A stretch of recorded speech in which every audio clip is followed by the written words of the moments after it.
இல்ல பௌதிரண்டையில இந்த கேள்வியை பாருங்க. முதலாவது கேள்வி ஒரு அடிப்படை கேள்விதான். மைதானம் ஒன்றின் ஓட்டப்பாதையில் வீரர் ஒருவர் ஏயில் இருந்து ஓடி பி ஏ அடைகிறார். இதுதான் ஏ என்ற புள்ளி. அதுல இருந்து பி என்ற புள்ளியை அடைகிறார். அந்த ஓட்டப்பாதையின் நீளம் தந்திருக்கு 200 மீட்டர் என்று தரப்பட்டது. இப்ப வீரருடைய தூரம் என்று சொல்லிக்க ஒரு ஆள் பயணம் செய்த பாதையின் மொத்த நீளம் தான் தூரம். இங்க ஓட்டப்பாதையின் நீளம் 200 மீட்டர் என்றபடியே அவற்ற தூரம் 200 மீட்டர் என்று வரும்.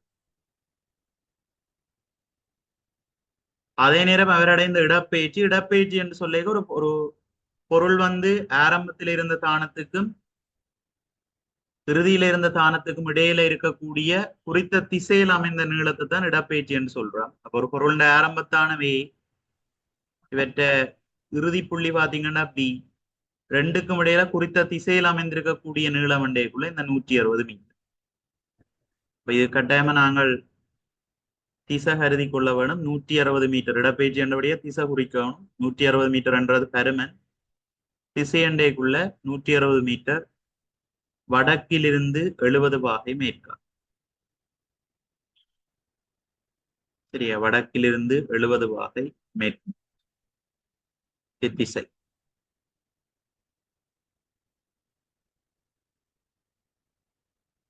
மூன்றாவது அவ்வீரர் குறித்த தூரத்தை 20 செகண்டில் ஓடி முடித்தார் எனின் அவரது பதியை காணும். பதியம் ஒரு எண்ணிக்கணியம் தான். பருமன் சார்பாக அளவிடக்கூடியது.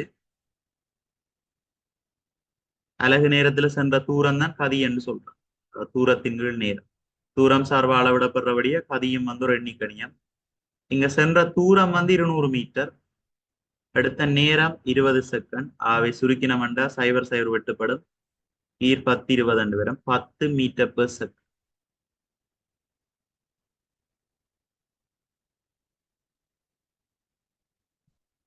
அது மாதிரி அவ்வீரர் அடைந்த வேகம் அண்டைக்குள்ள காவி கணியம். இடப்பெயர்ச்சி சார்பாக அளவிடப்படுறபடியே இடப்பெயர்ச்சி மாதிரி வேகம் ஒரு காவி கணியம். வேகத்துக்குரிய சமன்பாடு தெரியும். இடப்பெயர்ச்சியின் கீழ் நேரம். அலகு நேரத்துல சென்ற இடப்பெயர்ச்சி இல்ல இடப்பெயர்ச்சி மாற்ற வீதம் தான் வேகம். சரி, அப்ப இடப்பெயர்ச்சியின் கீழ் நேரம் என்று வரும். இங்க இடப்பெயர்ச்சி 160. அடுத்த நேரம் 20.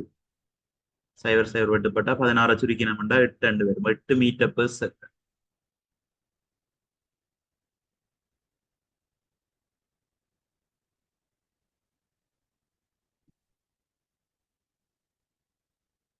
திருத்திக் கொள்ளுங்க பிள்ளைகள்.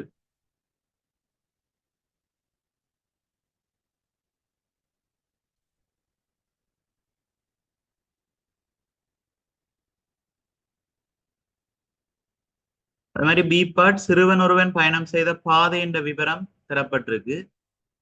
அவன் நேர்கோட்டு பாதை வழியே முதலாவது இங்க திசைகள் பாருங்க. முதலாவது இந்த வடக்கண்டு குறிச்சு காட்டியிருக்கணும். அப்ப இங்க கிழக்கு, இது தெற்கு, இது மேற்காக இருக்க போகுது.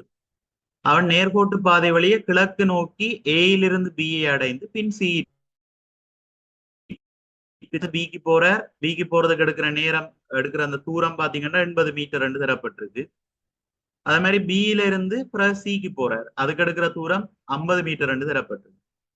அவன் சென்ற தூரம் என்று சொல்லிக்க கிழக்கு திசை வழியே இங்க இயக்கம் நடந்திருக்கிறபடியால தூரம்ன்றது பயணம் செய்த பாதைன்னா மொத்த நீளம். ஏல இருந்து பிக்கு 80, பியில இருந்து சிக்கு 50. அதை கூட்டி விட்டோம் என்று சொன்னா 130 மீட்டர். இதான் அவற்ற தூரம். அதே நேரம் இடப்பெயர்ச்சியும் இங்க தூரத்துக்கு சமன் தான். என்னோட நேர்கோட்டு பாதையில தான் இயக்கம் நடந்திருக்கு. ஆரம்ப புள்ளியே இறுதி புள்ளி சி. அவை நேர்கோட்டு பாதை என்றபடியா தூரம் இடப்பெயர்ச்சியும் ஒன்று கொண்டு சமனாத்தான் இருக்கு. எனவே இங்க இடப்பெயர்ச்சியும் 130 மீட்டர். ஆனா இடப்பெயர்ச்சி என்று சொல்லிக்க அங்க திசை கருத வேணும். இயக்கம் கிழக்கு திசை நோக்கி நடந்தபடியால 130 மீட்டர் கிழக்கு நோக்கி என்று போடும்.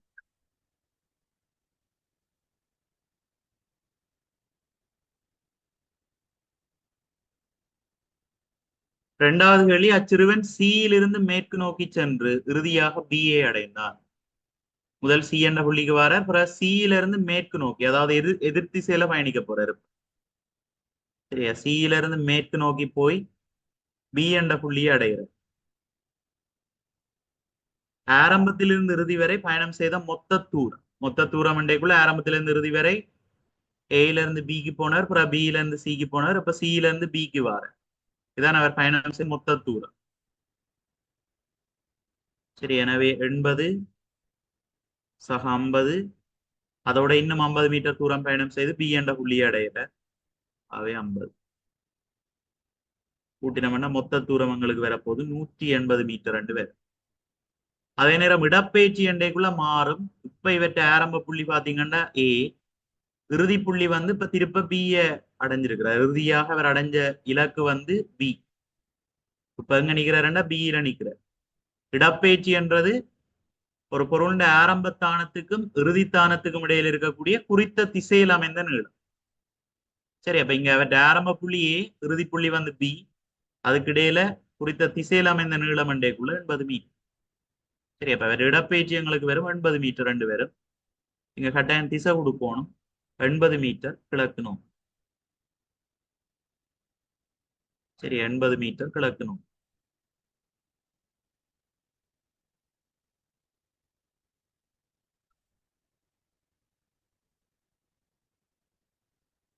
அதோட இன்னொன்று ஞாபகம் வச்சிருக்கோம், ஒரு நேர்கோட்டு பாதை என்றைக்கு தூரம் இடப்பெயர்ச்சி ஒன்று கொண்டு சமனாயிருக்கும். மற்றும்படி இடப்பெயர்ச்சி என்றது எப்போ தூரத்தை விட குறைவாத்தான் அமையும். ஒரு சந்தர்ப்பத்திலையும் தூரத்தை விட இடப்பெயர்ச்சி என்றது பெர்மனன்ட்ல அதிகரிக்காது. ஒன்று தூரம் இடப்பெயர்ச்சியும் சமனாக அமையலாம். நேர்கோட்டு பாதை என்றா தூரம் இடப்பெயர்ச்சியும் சமனா அமையலாம். இல்லாட்டி தூரத்தை விட இடப்பெயர்ச்சி எப்பவும் பெர்மனன்ட் குறைவாத்தான் அமையும். கூற்று கல்வியில வாரது தூரமும் இடப்பெயர்ச்சி நேர்கோட்டு பாதை என்ற சமனா இருக்கும். இல்லாட்டி தூரத்தை விட இடப்பெயர்ச்சி கட்டாயம் குறைவாத்தான் இருக்கு. ஒரு காலம் இடப்பெயர்ச்சியின் பெருமன் தூரத்தை விட அதிகரிக்காது.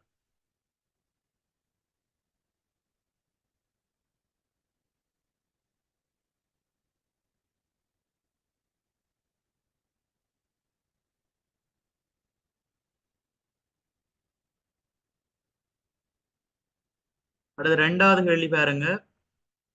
பி என்ற இடத்திலிருந்து ஆர் என்ற இடத்தை நோக்கி வளைந்த பாதை ஊடாக சில் ஒன்று விளவிடப்பட்டது. அச்சில்லானது கியூவினூடாக ஏ வரை சென்று திரும்பியது. சரி, அப்ப ஜோசிங்க இதுல ஒரு வளைந்த ஒரு பாதை இருக்குது. இந்த பி என்ற புள்ளியில இருந்து நாங்கள் அந்த சில்ல விடுவிக்கிறோம். அப்ப ஆரம்பத்துல புவியீர்ப்பு நோக்கி அந்த சில் இயங்குறபடியால வேகம் கூடும். ஆர்முடுகளோட இயங்கும். அப்புறம் இங்க விழுந்த அதே வேகத்தோட ஆர் நோக்கி போகும். ஆனா ஆர் நோக்கி போய்க்குள்ள புவியீர்ப்புக்கு எதிராக செயற்படுறபடியால அவற்ற வேகம் வந்து வர வர குறைஞ்சு ஒன்று. சரி, ஒரு அமர்முடலோட இயங்கி ஏ வரைக்கும் போய் ஏ என்ற இடத்துக்கு வரைக்குள்ளேயே அவற்ற வேகம் வந்து பூச்சியமா வரப்போகுது. சரி, அமர்முடலோட இயங்குறபடியே அவற்ற வேகம் வந்து ஏ என்ற புள்ளிக்கு வரைக்கே பூச்சியமா வரப்போகுது. ஏ என்ற இடத்துல பூச்சியமா வாரபடியாத்தான் அந்த சில்லு வந்து திருப்ப பாத்தீங்கன்னா ஏ வரை சென்று திரும்பிய. சரி, எங்க வரைக்குள்ள ஆர்முடலோட வருவேன். பியில இருந்து கியூ நோக்கி வரைக்குள்ள ஆர்முடலோட விழுவேன். அப்புறம் கியூல இருந்து ஆர் நோக்கி போய்க்குள்ள அமர்முடுகி கொண்டு வரும். வேகம் வர வர குறைஞ்சு கொண்டு வரும். ஏயோட திரும்புதுன்னு சொன்னா அதன் கருத்து ஏக்கு விரைவே அற்ற வேகம் வந்து பூச்சியமா வந்துடும். மண்டபடியாத்தான் அவர் திரும்புறார். சரி, வெயில வெற்ற வேகம் பூச்சியமா வந்துடும்.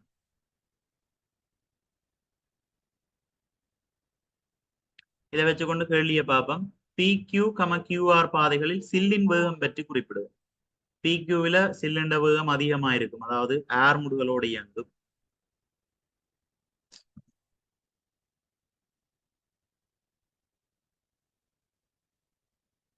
சரியா, பி கியூவில சில்லின் வேகம் அதிகம். ஏர் முடுகளோடு இயங்கும். கியூவில இருந்து ஆர் வரைக்கும் கியூவின் வேகம் குறையும். அமர்முடுகளோடு இயங்கும்.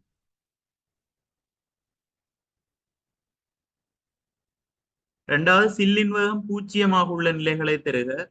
முதலாவது பி என்ற இடத்திலிருந்து அந்த சில்லு வந்து விளவிடப்படுது. அப்ப ஆரம்ப வேகமும் பூச்சியமா தான் இருக்கும். பி என்ற புள்ளியிலையும் வேகம் பூச்சியமா தான் இருக்கும். அதே மாதிரி ஏ என்ற புள்ளியிலையும் வேகம் பூச்சியமா தான் இருக்கும். ஏன்னா ஏ வரைக்கும் சென்று திரும்பியதண்டபடியா ஆறுக்கு போயில ஏயோடைய திரும்புதுன்னா அதன் கருத்து ஏ என்ற புள்ளியில அவற்ற வேகம் பூச்சியமாயிட்டு கருத்து. பூச்சியமானபடியா தான் திரும்பி கீழே விழுது.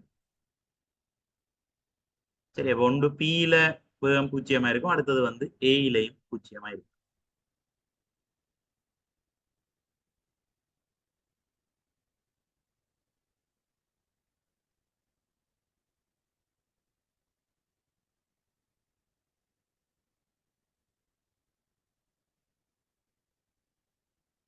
அடுத்து பி பார்ட் ஒரு வரைவை வச்சுக்கொண்டு கேள்வி பாருங்க. இடப்பெயர்ச்சி நேர வரைவு தரப்பட்டிருக்குது. ஒரு நேர்கோட்டு பாதை வழியே பொருள் ஒன்று இயக்கும். சரியா, நேர்கோட்டு பாதை. இப்ப இந்த இடப்பெயர்ச்சி நேர வரைவிலிருந்து நாங்க சில விஷயங்களை விளங்கிக் கொள்ளலாம். இதுல பாத்தீங்கன்னு சொன்னா ஆரம்ப புள்ளியிலையும் பூஜ்ஜியத்துல ஆரம்பிச்சு 200 செகண்ட் முடிவிலையும் பூஜ்ஜியத்தை தான் காட்டுது. ஆகவே பொருள் வந்து ஆரம்ப இடத்துக்கே திரும்பி வந்திருக்குது. அந்த இயக்கம் வந்து ஆரம்ப புள்ளிக்கே திரும்ப வந்திருக்குதுன்றதை இந்த விஷயத்துல இருந்து நாங்க இனம் கண்டு கொள்ளலாம். அதே மாதிரி முதல் 60 செகண்ட்களை பார்த்தீங்கன்னா உற்பத்திக்குள்ளால போற ஒரு நேர்கோடு எங்களுக்கு வரைவா கிடைச்சிருக்குது. எனவே இது ஒரு இடப்பெயர்ச்சி நேர வரைவண்டபடியா சீரான வேகத்தோட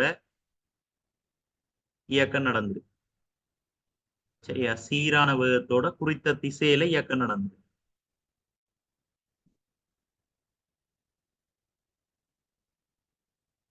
அதே மாதிரி 60ல இருந்து 160 மீட்டர் வரைக்குமான 60ல இருந்து 160 செகண்ட் வரைக்குமான இவ்வளவு கால பகுதி, அதாவது இந்த 100 செகண்ட் கால பகுதியில பாத்தீங்கன்னா நேரம் போய்கொண்டிருக்குது. ஆனா இடப்பெயர்ச்சி மாறையில. எனவே இங்க வந்து பொருள் ஓய்வில இருக்குது என்றது கருத்து.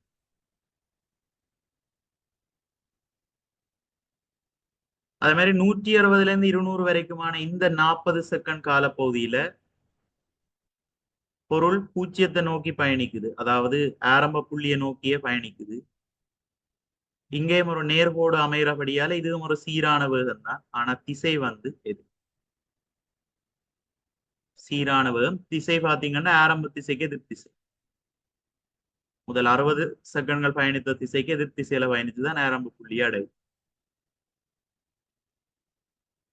சரி, எவ்வளவு மைண்டுக்குள்ள வந்துடணும். இந்த இடப்பெயர்ச்சி நேர வரைவை பார்த்தோன்னே எவ்வளவு விஷயங்களும் உங்களுக்கு தெரிஞ்சிடணும். ஆரம்ப புள்ளிக்கே திருப்ப வாரார். முதல் 60 செகண்ட்கள் சீரான வேகத்தோட குறித்த திசையில இயங்கி இருக்கிறார். அடுத்த 100 செகண்ட்கள் ஓய்வில இருந்திருக்கிறார் இயக்க நடக்கையில. அடுத்த 40 செகண்ட்களும் சீரான வேகத்தோட பயணிச்சு எதிர் திசையில பயணிச்சு ஆரம்ப புள்ளியை அடைஞ்சிருக்கிறார். இவ்வளவு ஒரு இடப்பெயர்ச்சி நேர வரைவை வச்சுக்கொண்டு நாங்க சொல்லக்கூடிய விஷயம். இது தவிர இடப்பெயர்ச்சி நேர வரைவினுடைய படித்திறன் வந்து எங்களுக்கு வேகத்தை தெரியும்.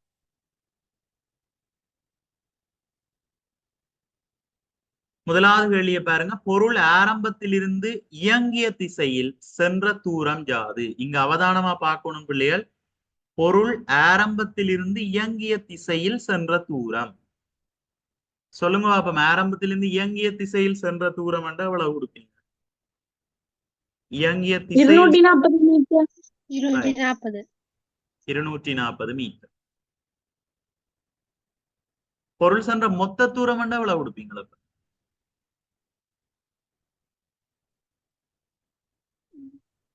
பொருள் சென்ற மொத்த தூரம் என்று கேட்டா பொருள் ஆரம்பத்திலிருந்து சென்ற மொத்த தூரம் என்ற ஒரு கேள்வி வருது என்று வைங்க. எவ்வளவு கொடுப்பீங்க? 480. 480 மீட்டர். 480 மீட்டர். சரி, எங்க இயங்கிய திசையில் என்று கேட்டபடியா தான் ஒரு குறித்த திசையில இயங்கினது வந்து 60 செகண்ட் 240 மீட்டர் தூரத்துக்கு இயங்கி இருக்குது. அப்புறம் திருப்ப வாரதுக்கு 240 மீட்டர், போறதுக்கு 240, திருப்ப வாரதுக்கு 240. அப்ப சென்ற மொத்த தூரம் கொடுக்கும். அதுல கவனமாயிரும். அடுத்த அத்தூரத்தை எவ்வளவு நேரத்தில் சென்றது? 240 மீட்டர் போறதுக்கு எடுத்த நேரம் 60 செகண்ட். விரைவிலிருந்து நேரடியா பார்க்கலாம். 60 செகண்ட்.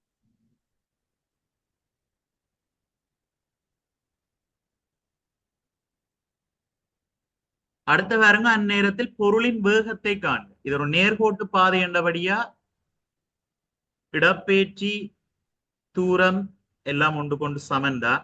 இடப்பெயர்ச்சி 240 மீட்டர், அதுக்கடுத்த நேரம் 60 செகண்ட். ஆகவே நாங்கள் வேகத்தை கணிக்கிறோம். சரியா, வேகம் சமன் இடப்பெயர்ச்சியின் நேரம்.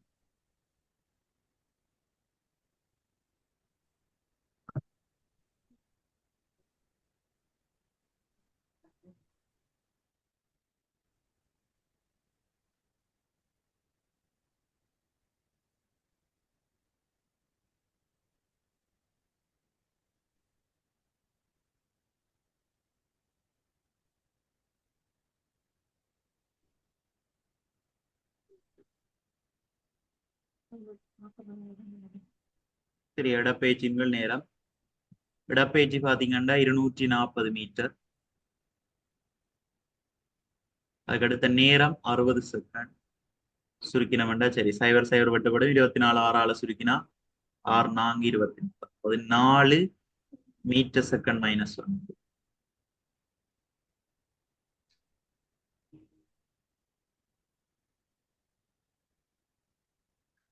மற்ற 60 தொடக்கம் 160 செகண்ட் வரையில் பொருளின் இயக்கம் தொடர்பாக ஜாது கூறலாம். 60 தொடக்கம் 160 செகண்ட் வரைக்கும் பொருள் வந்து இயங்கல, நேரம் போகுது, ஆனா இடப்பெயர்ச்சி 240 மீட்டர்லயே இருக்குது. அப்ப பொருள் இயங்கல என்ற அர்த்தம். யாது கூறலாம் என்ற பொருள் ஓய்வில் உள்ளது. சரியா, நேரத்தோட இடப்பெயர்ச்சி மாறையில என்றா அதன் கருத்து பொருள் ஓய்வில் இருக்கு. படித்திறன் 0. அப்ப பொருள் ஓய்வில் உள்ளது.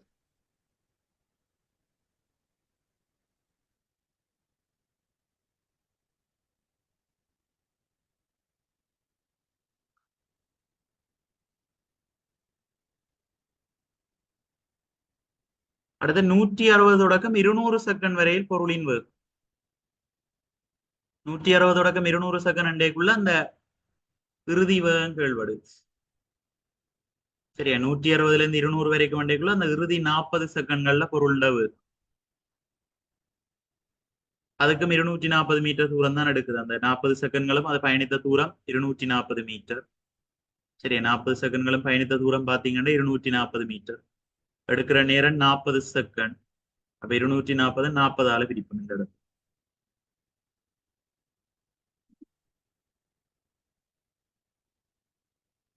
வேகம் சமன் இடப்பெயர்ச்சியின் கீழ் நேரம்.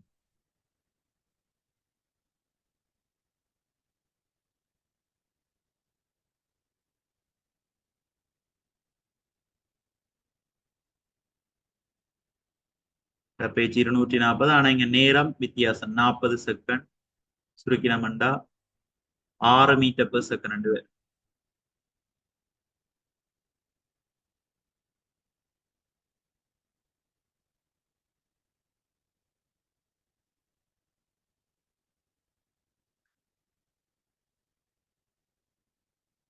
முதல் 60 செகண்ட் வரை இயக்கத்துக்கான வேக நேர வரை. முதல் 60 செகண்ட்கள் பாருங்க சீரான வேகம். சரியா, முதல் 60 செகண்ட்கள் சீரான வேகம் இயக்கம் நடந்திருக்கு. நேரத்தோட வேகம் மாறக்கூடாது. சரியா, நேரத்தோட வேகம் மாறக்கூடாது. எனவே வரைவு புள்ளிகள் எப்படி வரும்?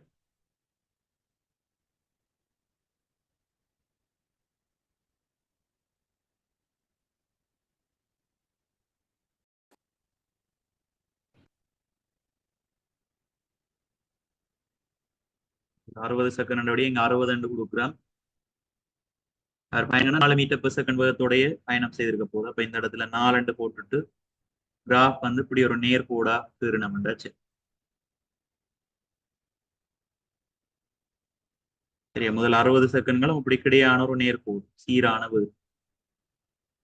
இப்படி ஒரு கிராஃப் திரி காட்டணும்ண்டாச்சு.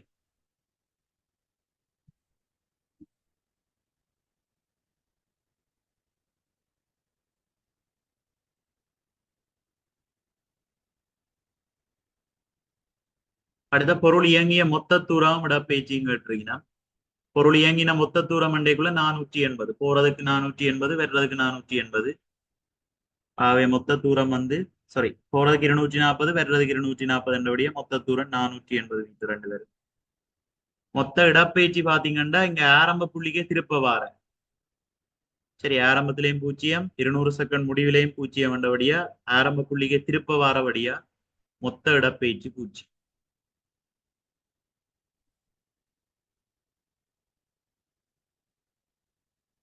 சரியா, மொத்த இடப்பெயர்ச்சி 0.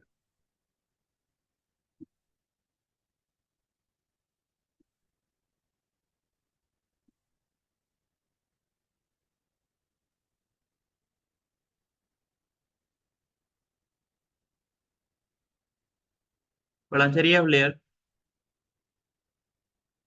ஓம் சார்.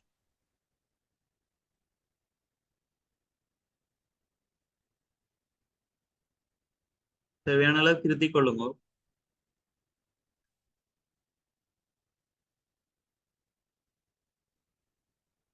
அது மாதிரி அடுத்த கிராஃப் வந்து ஒரு வேக நேர வரைவினுடைய கிராஃப். சரி, முதல் கேள்விக்கு வர்றதுக்கு முதல்ல இந்த மாதிரியான விஷயங்கள் வரைக்குள்ள வரைவை பார்த்து கொண்டு நான் சில விஷயங்களை எடுத்துருவோம். இது ஒரு வேக நேர வரை. முதல் பார்த்தது இடப் நேரம், இது வேக நேரம். இது பாத்தீங்கன்னு சொன்னா இந்த வேக நேர கிராஃப் வந்து 12ல இருந்து ஸ்டார்ட் பண்ணுது. அப்ப ஆரம்பம் 0 இல்லை. உற்பத்திக்குள்ள இருந்து கிராஃப் ஸ்டார்ட் ஆச்சுன்னு சொன்னா ஓய்வில இருந்து ஆரம்பிக்குதுன்றது கருத்து. இங்க 12ல இருந்து வேகம் ஆரம்பிக்கிறபடியால, இந்த வரைவு 12ல இருந்து ஆரம்பிக்கிறபடியால இங்க ஆரம்ப வேகம் வந்து 12 மீட்டர் பெர் செகண்ட் என்றதை நாங்க இனம் கண்டுகொள்றோம். மற்ற முதல் 4 செகண்ட்களும் பாத்தீங்கன்னா வேகம் சீரான முறையில கூடுது. சரி, ஒரு நேர்கோடு, என்ன ஒரு சாய்வான நேர்கோடங்களுக்கு கிடைச்சிருக்கு. அப்ப சீரான முறையில வேகம் வந்து அதிகரிக்குது. அப்ப முதல் 4 செகண்ட்கள் சீரான ஆர்முடுகளோட இங்க இயக்கம் நடந்தது.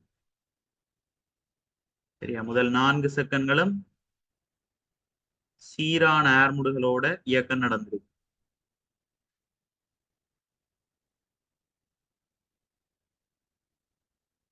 அப்படி ஆர்முடுகி பெற்ற வேகம் பாத்தீங்கன்னு சொன்னா 30 மீட்டர் பெர் செகண்ட் என்ற வேகத்தை அடையும். சரியா, பெற்ற உச்சளவான வேகம் வந்து 30 மீட்டர் பெர் செகண்ட் என்ற வேகத்தை அடையுது. ஆரம்ப வேகம் 12, இறுதி வேகம் இல்லாட்டி உச்சளவான வேகம் 30 மீட்டர் பெர் செகண்ட்.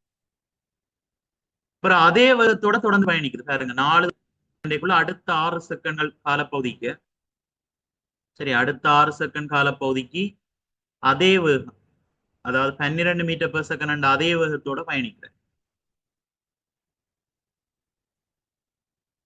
சரி, எவ்வளவு மைண்டுக்குள்ள நிக்கணும் இந்த கேள்வி செய்யக்குள்ள, எவ்வளவு விஷயங்களை உள்வாங்கி கொண்டு இனி நாங்க கேள்வியை பார்த்தோம்னா உடனே ஆன்சர் பண்ணிட்டு போயிருக்கலாம். காரின் ஆரம்ப வேகம் கிராஃபை பார்க்க நேரடியாக தெரியுது. 12ல இருந்து ஸ்டார்ட் பண்றபடி ஆரம்ப வேகம் 12 மீட்டர் பெர் செகண்ட். அலகுகள் எல்லாம்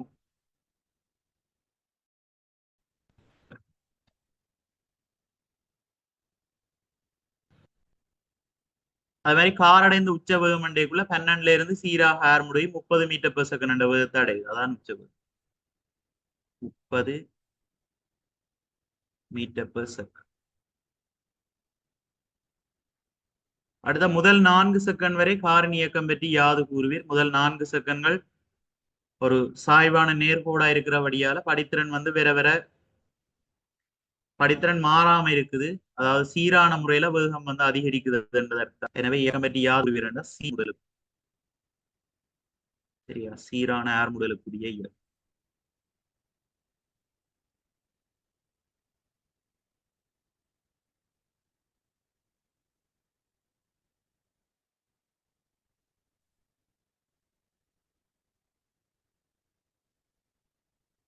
கட்டாயம் பிள்ளைகள் பேப்பரை செய்து கொண்டு வாங்க. பேப்பரை செய்து வந்துட்டீங்கன்னா தான் பிரியோசனமா இருக்கும். இதுல நான் ஒவ்வொரு கேள்வியும் இதண்டேக்குள்ள என்ன மாதிரி கேள்விய அணுகணும்ன்ற விஷயம் தெரியும். சரி, எங்களோட நோக்கம் கேள்விக்கு இப்படி எழுதிட்டு போறது இல்லை. ஒரு கேள்வி என்ன முறையில பாக்குறது, எப்படி விளங்கி கொள்றது, எப்படி செய்தா ஈஸியா இருக்கும், அந்த நுட்பங்களையும் படிச்சு கொண்டு போவோம்.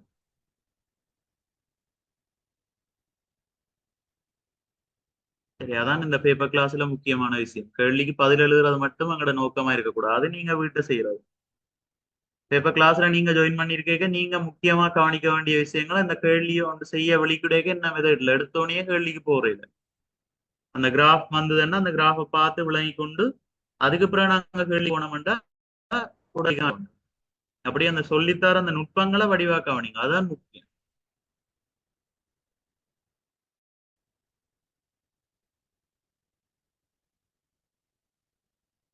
அதே மாதிரி அடுத்தது கார் அண்ட் ஏர் முடுதல். கார் அண்ட் ஏர் முடலுக்குள்ள முதல் 4 செகண்ட்கள் இயக்கம் நடந்திருக்கு. ஆரம்ப வேகம் 12, இறுதி வேகம் 30. அதுக்கடுத்த நேரம் தெரியும். அப்ப அதை வச்சுக்கொண்டு நாங்க ஏர் முடலை காணும்.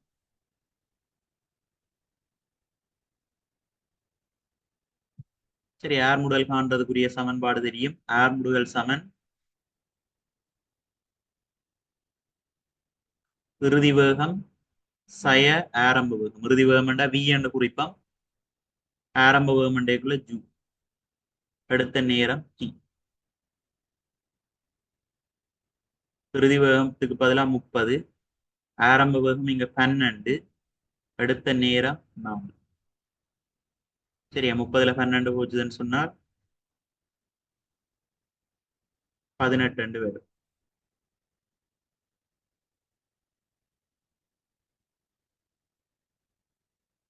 சரியா 18/4.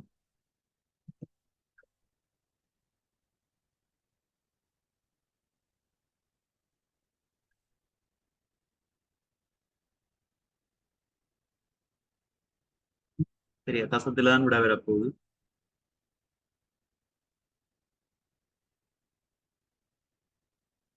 சரி நாங்க 16 4.5 மீட்டர் செகண்ட் -2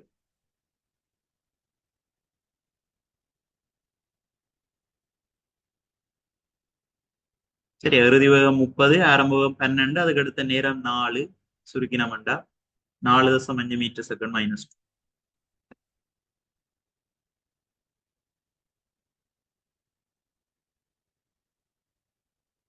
அடுத்த கேள்வி பாருங்க, ஆர்முடுகளில் சென்ற தூரம். சரியா வேக நேர வரைவிலிருந்து நாங்க 2 விஷயங்கள் கணிக்கலாம். ஒன்று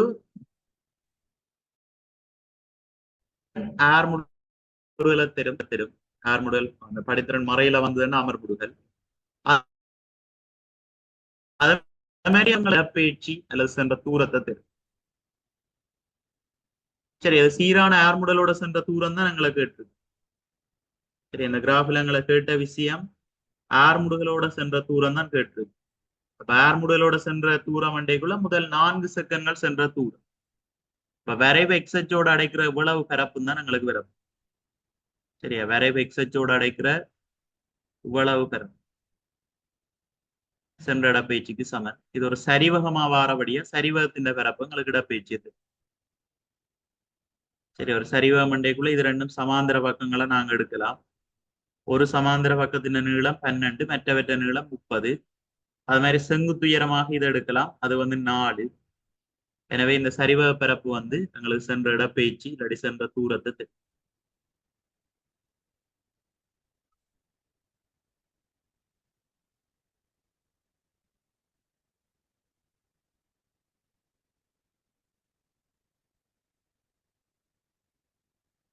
சரியா வேக நேர வரைவு எக்ஸ் அச்சுடன் அடைக்கும் பரப்பு.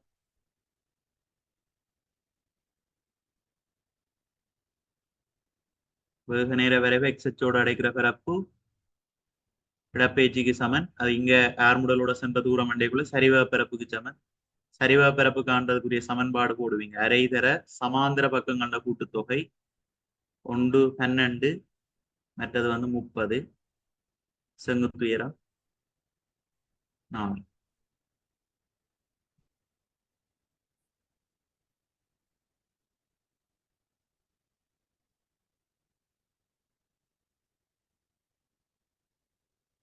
நாற்பத்தி ரெண்டு வரை 4 பேரும் சுருக்கி விட்டோம்னா 8 4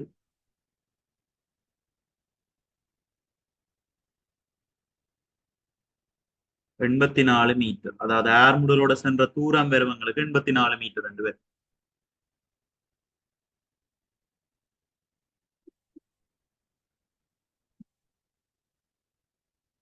அது மாதிரி அடுத்த கேள்வி பாருங்க, 4 தொடக்கம் 10 செகண்டில் விளையாட்டுக்காரின் ஆர்முடுகள் ஜாவ். 4 தொடக்கம் 10 செகண்டில் விளையாட்டுக்காரின் ஆர்முடு சொல்லுங்க பாப்போம் பிள்ளையா, ஆர்முடல் எவ்வளவா இருக்கு?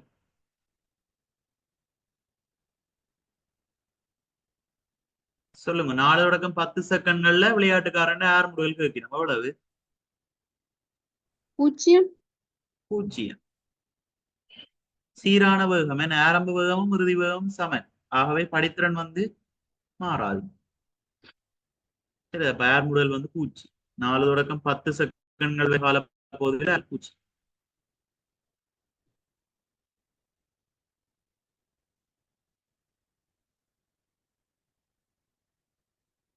அடுத்த காரானது மாறா வேகத்தில் சென்ற தூரம். மாறா வேகம் அண்டைக்குள்ள 4 தொடக்கம் 10 செகண்ட்கள் வரையான காலப்பகுதி கார் வந்து மாறாத வேகத்துல போயிருக்குது. அப்ப அந்த வரைவு எக்ஸச்சோட அடைக்கிற பரப்பு வந்து உங்களுக்கு இடப்பெயர்ச்சி தரும்.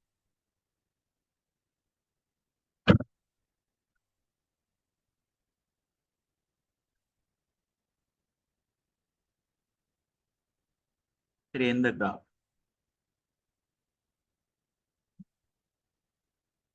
இந்த பிங்களர் அழகாடினதான் மாறாவகத்தோடு சென்ற தூரம். சரி அப்ப இது வந்து கிட்டத்தட்ட ஒரு செவ்வக பரப்புக்கு சமனாயிருக்கு. இவ்வளவும் 6. அது மாதிரி இவ்வளவு பாத்தீங்கன்னா 30.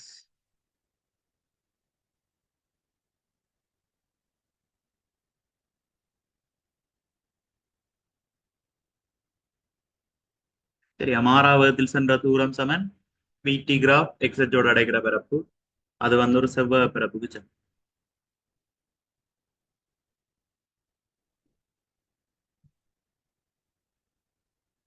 முப்பது தடவை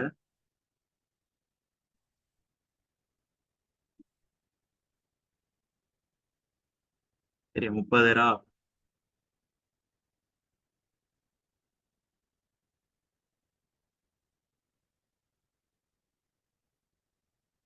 180 மீட்டர்.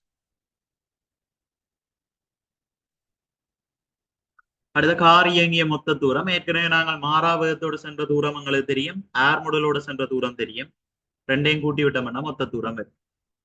சரி, ஏர் முடலோட சென்ற தூரம் 84 மீட்டர், மாறாவகத்தில் சென்ற தூரம் 180 மீட்டர். ரெண்டையும் கூட்டினா கார் போன மொத்த தூரம் வரும்.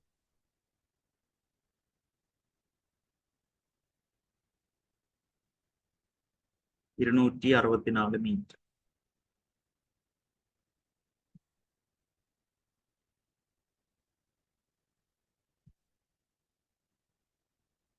அடுத்த காரின் சராசரி கதி என்றைக்குள்ள சென்ற மொத்த தூரத்தின்கள் எடுத்த மொத்த நேரம்.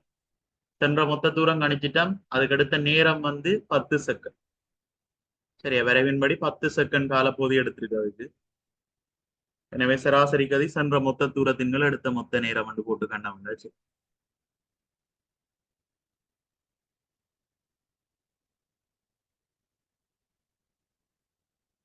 சராசரி கதி சமன் சென்ற மொத்த தூரத்தின்கள் எடுத்த மொத்த நேரம்.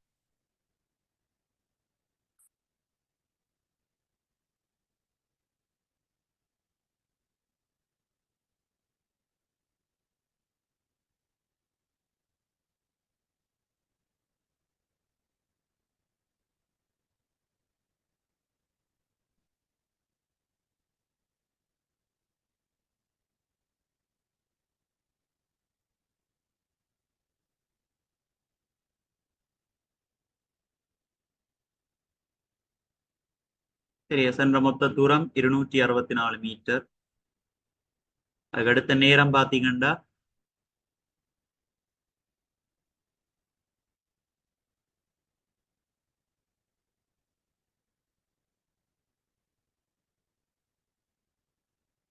10 செகண்ட்.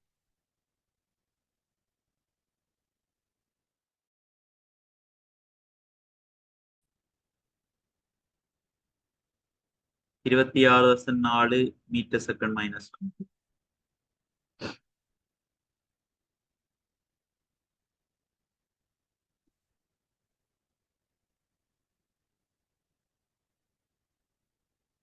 சரியா விளையாடலாம்.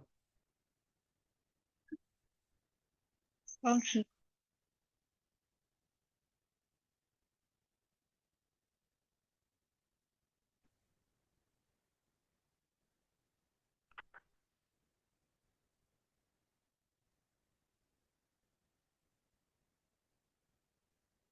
பிரச்சனை இருந்தா உடனே சொல்லிட்டு போங்க.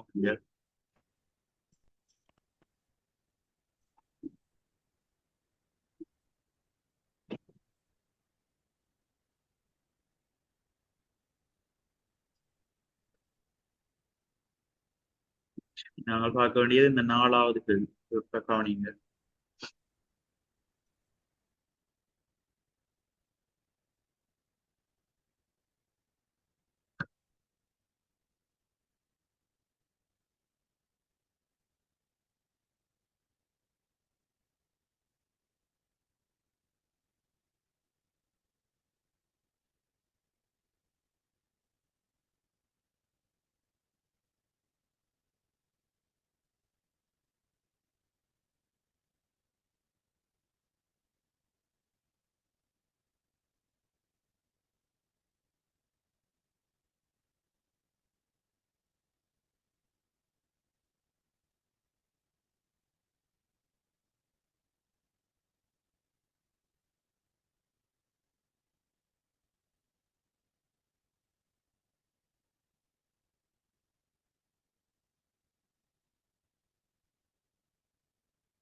ரைட். இத பாருங்க பிள்ளைகள். கீர்த்தி பந்தொன்றை 40 மீட்டர் பெர் செகண்ட் வேகத்துடன் நிலைக்குத்தாக மேல் நோக்கி எறிந்தார்.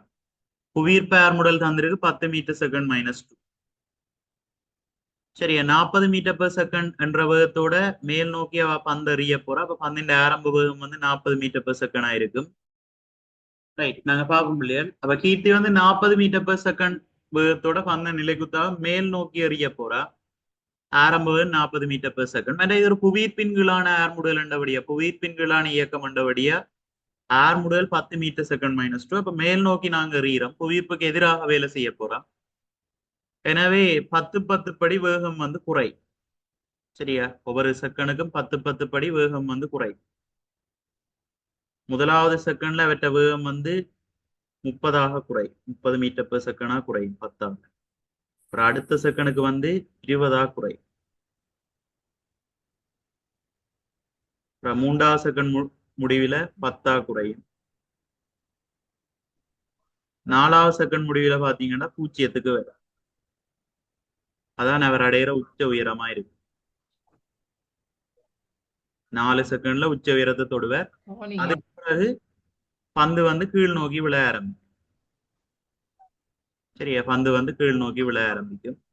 ஆர்முடுகளோட விடும்.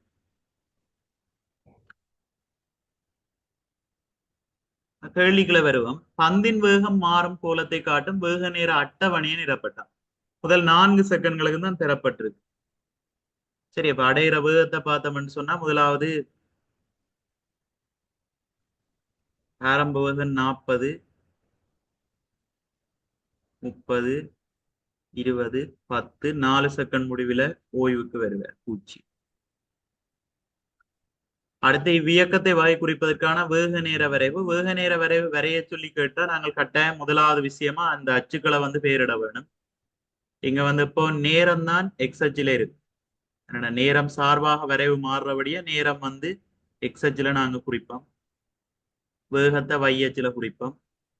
பக்கத்துல அதன் அலகுகளை நோட் பண்ணி கொள்ளுவோம். நேரம் பாத்தீங்கன்னா 0 இருந்து 4 வரைக்கும் இருக்கு.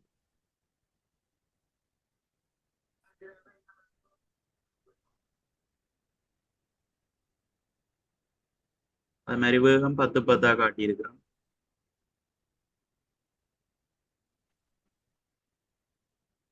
ஆரம்ப வேகம் 40, 40ல தான் வேகம் குறைய போகுது. எனவே கிராஃப் வந்து எங்களுக்கு சரி, ஆரம்ப வேகம் 40, 4 செகண்ட்ல 0 அடையும். இந்த மாதிரி ஒரு கிராஃப் வரைஞ்சோம்டா சரி.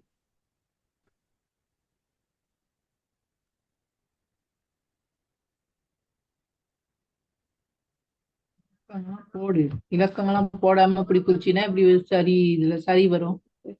அப்படி இல்ல, ஒழுங்கா செய்முறையோட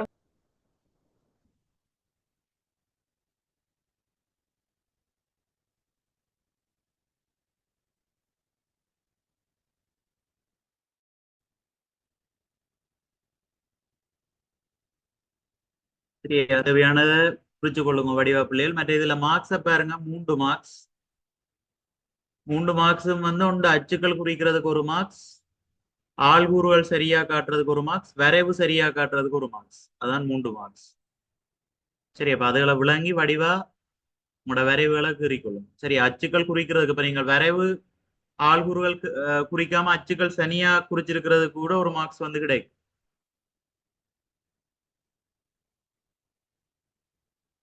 சரி, அந்த மார்க்ஸ் போடப்படுற விதம் இதான். முதலாவது அச்சுக்களை பெயரிட வேணும். சரியா, கட்டாயம் ஒரு வரைவு நாங்களா கீற வேண்டி வந்த அவையா தந்தா ஓகே, நாங்களா கீற வேண்டி வந்தா கட்டாயமா அச்சுக்கள் பெயரிட வேணும். முதலாவது விஷயம் அச்சுக்கள் பெயரிடும்.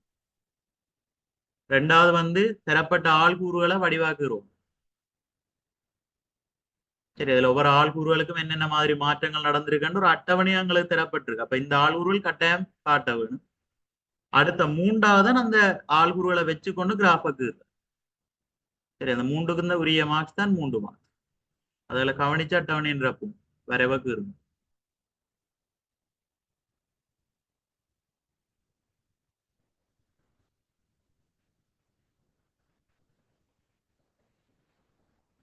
அடுத்தது பந்து அடைந்த உச்ச உயரம். உச்ச உயரம் வந்து இங்க ரெண்டு வகையில கணிக்கலாம். சமன்பாடும் பயன்படுத்தலாம், வரைவும் மூலமாக கணிக்கலாம். எங்களுக்கு வரைவு ஏற்கனவே தந்திருக்கிறபடியால வரைவு நாங்கள் கீறிட்டோம்ன்றபடியா வரைவை வச்சு கொண்டு கணிப்போம். இந்த இடத்துல ஒரு சாதாரணமா ஒரு நேர்கோட்டு இயக்கத்துல இடப்பெயர்ச்சி என்றதுக்கு ஈக்குவலா ஒரு புவியீர்ப்பின்களான இயக்கத்துல உயரம் வந்திருக்கு.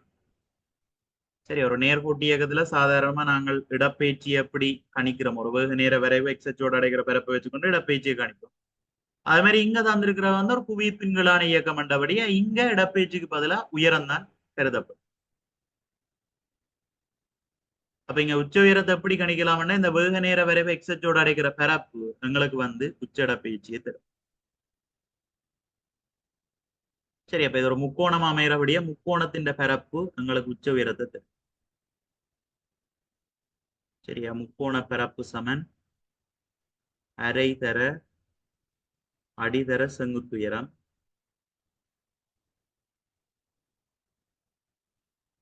அரை தர அடிக்கு பதிலா பாத்தீங்கன்னு சொன்னா 4, செங்குத்துயரம் வந்து 40. சரி, இதான் செங்குத்துயரம். சரி, இதைத்தான் செங்குத்துயரமாக கருதும். அது 40. அடி பாத்தீங்கன்னு சொன்னா இவ்வளவு 4. சுருக்கினமண்டா ஈட்டன்னு 4, 2 தர 40 80 வரும். ஆகவே உச்ச உயரம் வந்து 80 மீட்டர். இந்த உயரம் வந்து 80 மீட்டர்ல, அதான் பந்து வந்து 80 மீட்டர் தூரம் பயணிச்சு திருப்ப கீழே விழும். சரியா, பந்து பயணிக்கிற உச்ச உயரம் 80 மீட்டர்.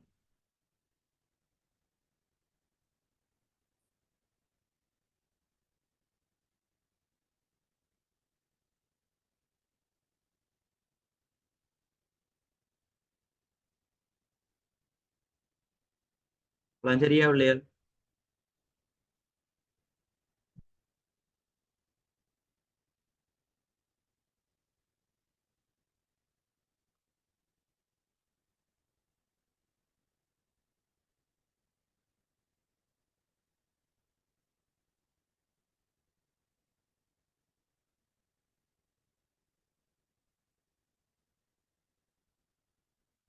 அடுத்த பாருங்க, மேல் நோக்கிய பந்தின் இயக்கத்துக்கான பெருமட்டான இடப்பெயர்ச்சி நேர வரைவு. சரியா, மேல் நோக்கிய பந்தின் இயக்கத்துக்கான பெருமட்டான இடப்பெயர்ச்சி நேர வரைவு.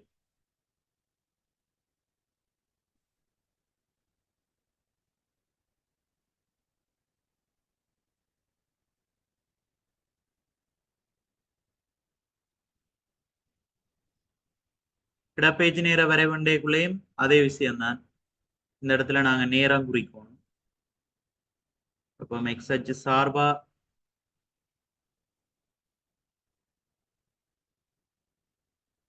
இந்த இடத்துல y அச்சுல வந்து இடப்பெயர்ச்சி அது மீட்டர்ல இருக்கு.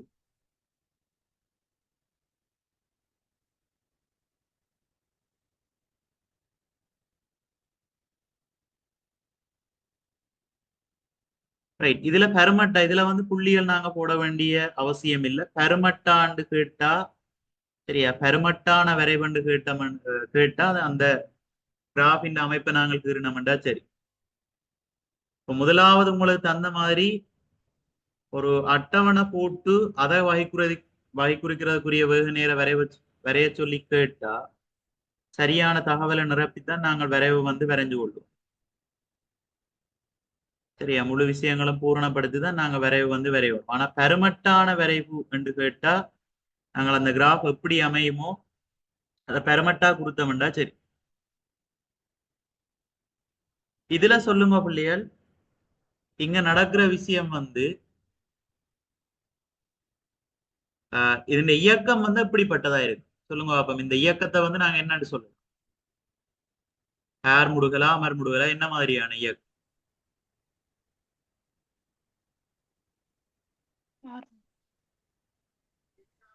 ஏர் முடுகலா அமர் முடுகலா? இங்க நடக்கிறது ஏர் முடுகலா அமர் முடுகலா? போயிட்டு வந்திருக்கு இங்க வந்து அமர் முடுகல். சரியா, 40ல புள்ளிகள் எறிகிறேன். ஏன்னா 40 மீட்டர் பெர் செகண்ட் வேகத்தோட வந்து எறிகிறேன். அப்ப பந்தின வேகம் வேற வேற குறையுது. வேற வேற வேகம் குறைஞ்சதுன்னு என்ன அமர் முடுகலா ஏர் முடுகலா? அமர் முடுகல். அமர் முடுகல்.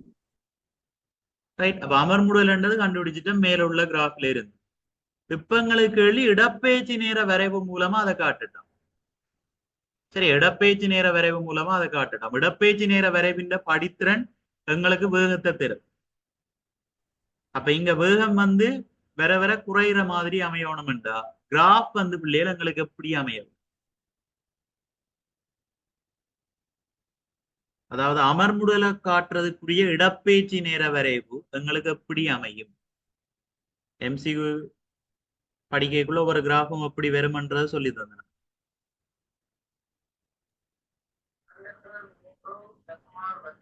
எப்படி கிராஃப் வரும்?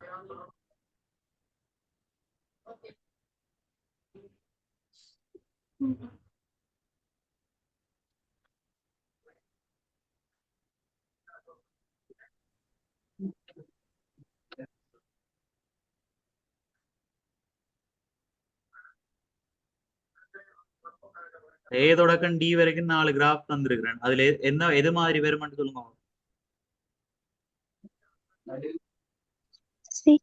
C graph. சி மாதிரி தான் வரும். சரி, வர வர வேகம் குறையோடும். ஏன்னா முதலாவது கிராஃப் பாத்தீங்கன்னா சீரான வேகம் மாறாட்டி தான் அப்படி கிராஃப். ரெண்டாவது வரைவு படித்திறன் வர வர கூடுற. சரியா, வரைவோட எக்ஸச் அமைக்கிற கோணம் வர வர கூடுது. அப்ப வேகம் அதிகரிச்சது. இல்லாட்டி ஆர்முடலுக்குரிய கிராஃப் தான் ரெண்டாவது. மூன்றாவது கிராஃப் தான் படித்திறன் வந்து குறையிற மாதிரி காட்டியிருக்கு. அதாவது வர வர வேகம் குறையிற மாதிரியான கிராஃப். அமர்முடலுக்குரிய வரைவு அப்படித்தான் இருக்கு. நாலாவது ஓய்வுக்குரிய வரைவு. சரியா, நாலாவதா காட்டப்பட்டது ஓய்வுக்குரிய வரைவு. அது வராது. பொருத்தமான கிராஃப் சி கிராஃப். வையச்சின் வழியே அதிகரிக்கிற மாதிரி எங்களுக்கு கிராஃப் இருந்தவங்க. சரி,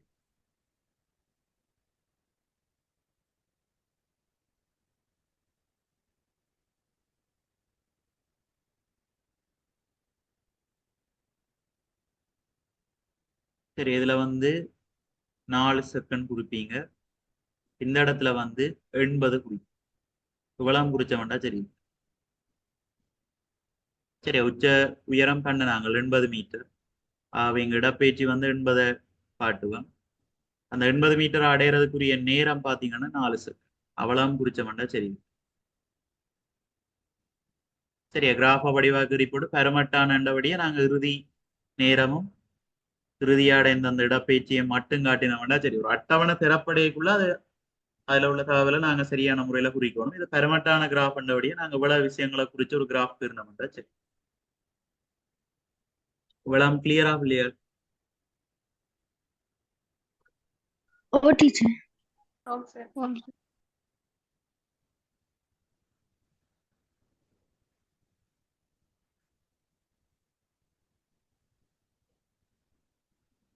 ரைட். தொடர்ந்து இருக்கிற கொஞ்சம் கேள்விகளை பார்ப்போம். உச்ச உயரத்தில் பந்தின் வேகம் என்ன சொல்லிடும்? எவ்வளவு? உச்ச உயரத்தில் பந்தின் வேகம் பிள்ளைகள் எவ்வளவுக்கு வரும்? 0. புவிப்பின்களான இயக்கத்துல இப்போ உச்ச உயரத்துல வேகம் 0. கீழே தான் விழப்போகுது. அடுத்த இவ்வியக்கம் ஏர் முடுகலா அல்லது அமர் முடுகலா? ஏற்கனவே இதை பற்றி கதைச்சிட்டேன். அமர் முடுகல். அடுத்த வேறங்க மீண்டும் பந்து ஆரம்ப இடத்தை அடையும் போது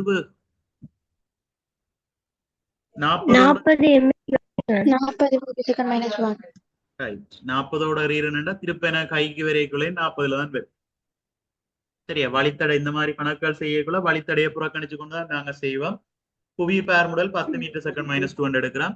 ஆகவே மேல் நோக்கி போவைக்குள்ள 10 படி வேகம் குறையும். கீழ் நோக்கி வரைக்கும் 10 படி வேகம் கூடும். இப்ப 40ஓட நான் அறிஞ்சனேன்டா கீழே திருப்ப தரையை அடிக்கைக்குள்ளே 40ஓடைய விழும். சரி, அப்ப பந்து ஆரம்ப இடத்தை அடையும் போது வேகம் என்னன்னா 40 மீட்டர்/செகண்ட். அடுத்த பாருங்க முழு இயக்கத்துக்குமான மொத்த தூரம் ஜாஸ். முழு இயக்கத்துக்குமான மொத்த தூரம், அதாவது போய் திரும்ப வாரதுக்கு இடப்பட்ட தூரம் எவ்வளவு? 80 மீட்டர்.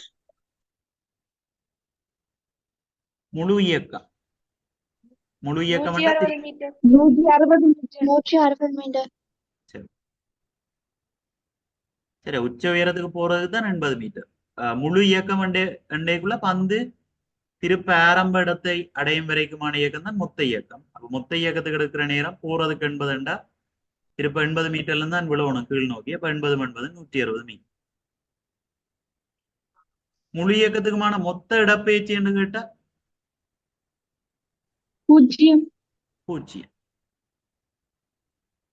சரியா, மொத்த இடப்பெயர்ச்சி என்று கேட்டா 0. ஏன்னா ஆரம்ப புள்ளிக்கு திருப்ப வாரபடியா மொத்த இடப்பெயர்ச்சி என்று கேட்கப்பட்டா 0. இது தூரம் என்றபடியா 160 மீட்டர்.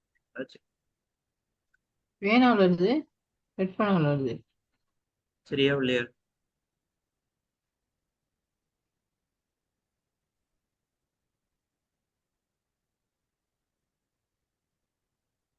ஓம் சார். சரி, அப்ப அவ்வளோதையும் திருப்ப செய்து பார்த்து கொண்டு வாங்க. வார கிளாஸ் பகுதி 2B பார்க்கணும். அதே முருகா செய்து கொண்டு வாங்க. சரியா? டவுட்ஸ் இருந்தா கேளுங்க பிள்ளைகள், இல்லாட்டி லீவ் ஆகிக்கொள்ளுங்க.